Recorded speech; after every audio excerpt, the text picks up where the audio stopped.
Welcome students. Today we are going to discuss about the Henry Fayol's principles of management.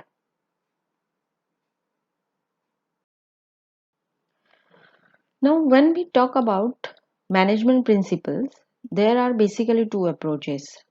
There are two people who develop principle. One is Henry Fayol. He developed 14 principles of management which are generally applicable for the general administration.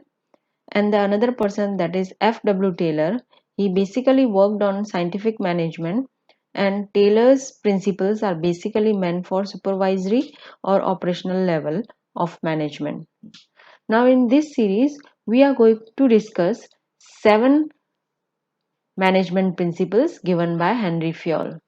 The first one is division of work, second authority and responsibility, third discipline, fourth unity of direction, fifth, unity of command, sixth, subordination of individual interest to general, seventh, remuneration of employees. The first principle when we talk about is division of work and specialization.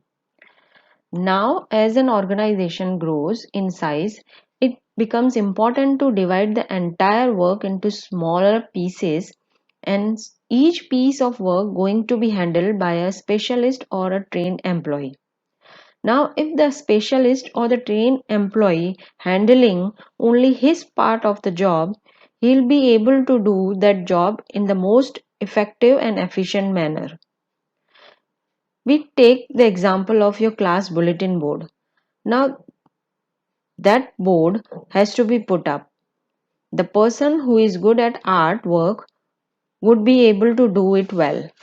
So, I assign this duty that student who is good at that. Then some written material is required. A person who had a good handwriting would be given the task. Then some caricatures and some other drawings is to be made. That again is to be given to the person who has an expertise in drawing. And then the person who has the good aesthetic sense, I am going to give him or her a task for putting up the material on board. I have explained you this at a very micro level. So I have divided the entire work of putting up the class board into the smaller task, wherein each task being taken carried out by specialist, and what is my end result? I am going to get the beautiful board done at the least possible cost. What is the cost here? Here we are talking about time in this example, because they all are good at their work, so they will take less time. Second principle is authority and responsibility. What is authority? Authority is right to give orders and obtain obedience. What is responsibility? Responsibility is obligation to perform the assigned duty on time. Because now, according to Fayol, there has to be a parity between authority and responsibility. If you are making a person responsible for a task without giving him sufficient amount of authority, that worker or employee going to turn ineffective. So therefore, if you are assigning responsibility of a task, he must be given sufficient amount of authority for him to be effective and efficient.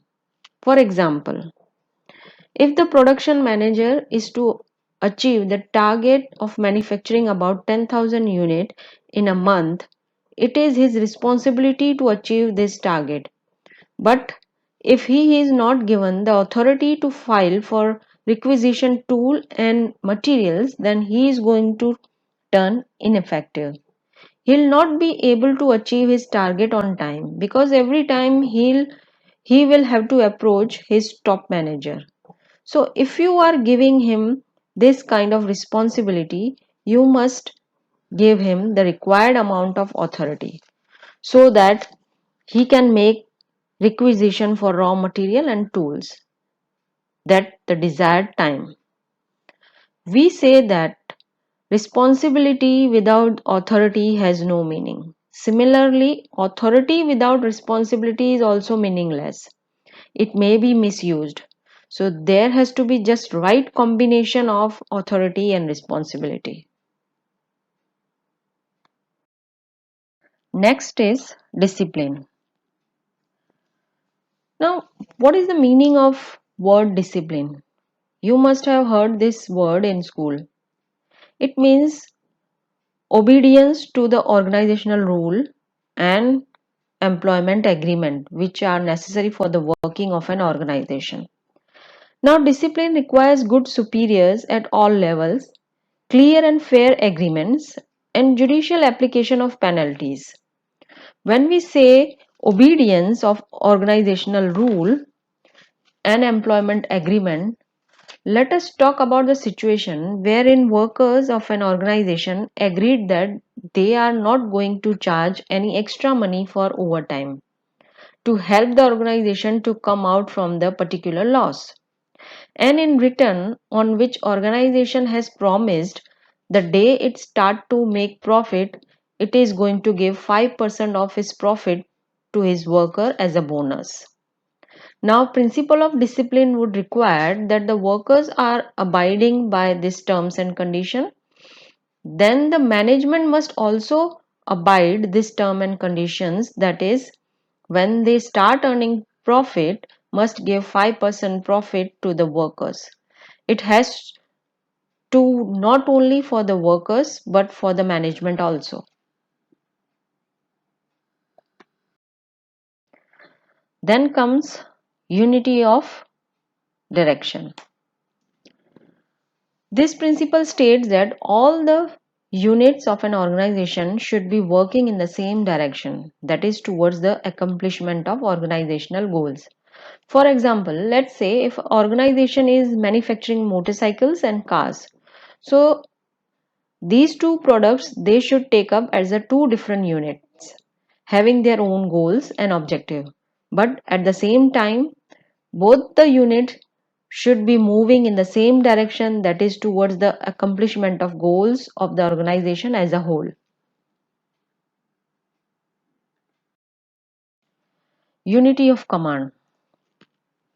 Now it means that each worker must receive order only from one boss, because if I am receiving order from two bosses, I am going to be in a fix, that is the worker is going to be in a fix, that whom to follow first. For suppose boss A will say complete my work first and boss will B will say complete my work first. What about the employee? For him both the bosses are at par. So to avoid this kind of situation, Fayol said each employee must receive direction from one boss only. Then subordination of individual interest to the general interest. Now, at all points of time, all decisions that are being taken, they should be taken keeping organizational interest in mind. That means organizational interest is always going to take the precedence over the individual interest. In case of strikes, if workers are interested in getting higher salaries by doing the minimum work, this is in the interest of individual worker. But it is in the interest of organization. Is it in the interest of organization?